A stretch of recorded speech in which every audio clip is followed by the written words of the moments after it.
It began with what is called the Master Settlement Agreement. For years, individuals had been trying to sue the tobacco industry, but always would come up short until some genius came up with the concept that let's sue the companies on behalf of the taxpayers that are paying for the individual's health care costs, hospital stays, surgery costs, and all the other things that are associated with somebody who's got a disease that is associated with smoking. It's not your fault, it's not your fault, it's not your fault.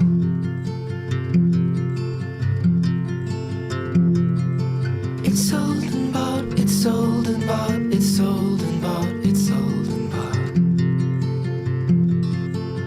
bought. Russ Johnson from R.J. Reynolds once stated in relation to nicotine, quote, "Of course it's addictive, that's why you smoke the stuff," which is very contrary to their statements that were made during the court settlement of '98 when they said under oath that they believed that nicotine was not addictive.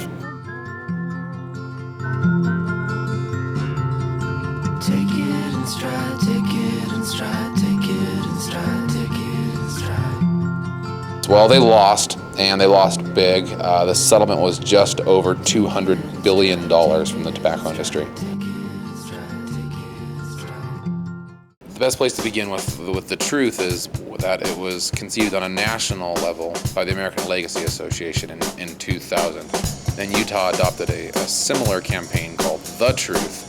So there's Truth, which is the one you've seen on TV with the body bags and those memorable commercials, and there's The Truth, which is Utah's commercials, which maybe you've seen the Svarnik and Bill or the Vultures or the Quit Line ads. That's all Utah-oriented stuff.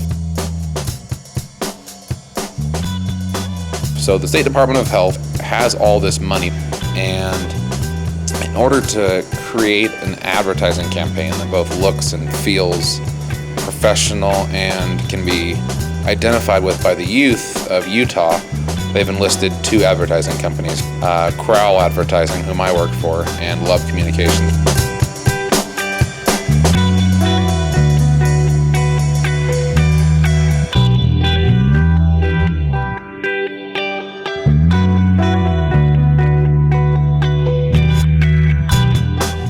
The Truth spends a lot of money on events. Over $100,000 is spent just on events that are geared towards people that are under the age of 18.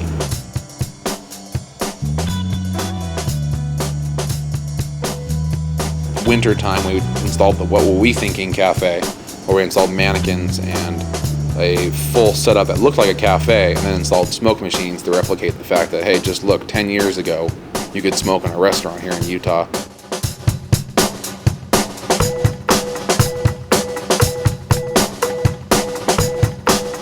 I spent a lot of time at sporting events, sponsor the Bees and the Real Salt Lake. Big noteworthy things that we've done lately are what we call the Miley Mania, where 20 teams of 2 people had to race across northern Utah. They had to catch a bus up to a grocery store here in town and find 3 things in the grocery store that are also ingredients in cigarettes. Windex, which contains ammonia, which is in cigarettes, candle wax, rat poison, formaldehyde, cadmium, which is in batteries, or any of these 500 different chemicals that can be found in a cigarette.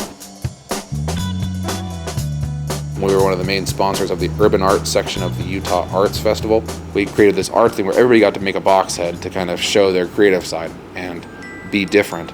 And in the meantime, while they were working on it, we could tell them things like you've learned today about big tobacco in America, so they could be more educated when that time comes, when somebody offers them their very first cigarette.